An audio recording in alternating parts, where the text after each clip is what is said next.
All right, Algebra 2, here's our last video for section 4.1, okay? I know these videos are a little bit long, but we're kind of reintroducing ourselves to quadratic functions, so there's kind of a lot to go over, all right? But this is our last video, so we just gotta power through. Last few things that we want to talk about is finding the maximum minimum values of the following quadratic functions, okay? So when we're asked to find the maximum / minimum values, we're being asked to find the vertex. Okay, but maybe first let's identify whether or not it's going to be a minimum or a maximum. In this first one, look at the a value. It's positive.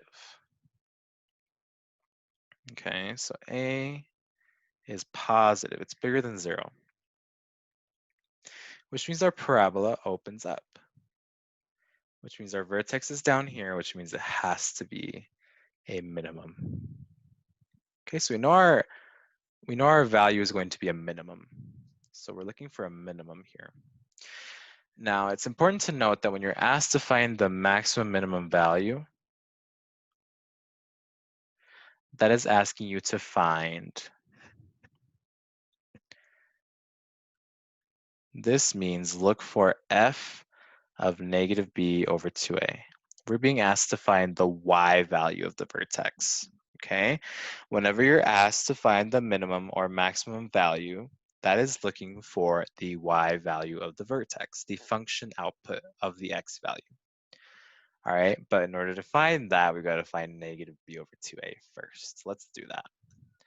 Here is our negative b over 2a.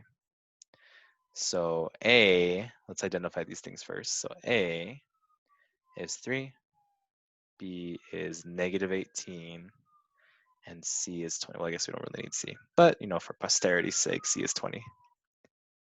Okay, so negative b over 2a.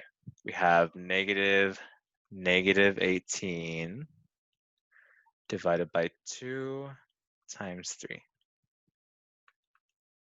Negative 18, that's 18 divided by 2 times 3, which is 6. 18 divided by 6 is 3. So that's our negative b over 2a. Now we got to plug it back in to figure out what our minimum value is going to be. So f of 3 is 3 times 3 squared minus 18 times 3 plus 20. Go ahead and pause the video if you want and try to work that out on your own, or otherwise let's follow along. 3 squared is 9, so this right here is 9. 3 times 9 is 27, minus 18 times 3, that's going to be 54. Oops, sorry for that loud notification. Plus 20. Okay, if you need your calculator here, don't be ashamed. These are, you know, we're learning math here. We're not learning how to be calculators. We're just learning some math. 27 minus 54, that's going to be negative 27 plus 20. Negative 27 plus 20, that's negative 7. This is our minimum value. I kind of made that ugly.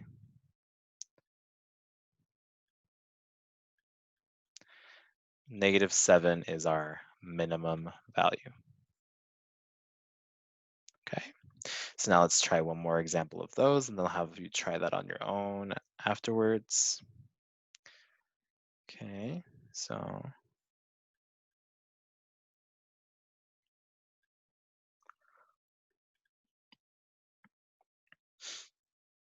here's our next example, negative 2x squared plus 4x plus 3.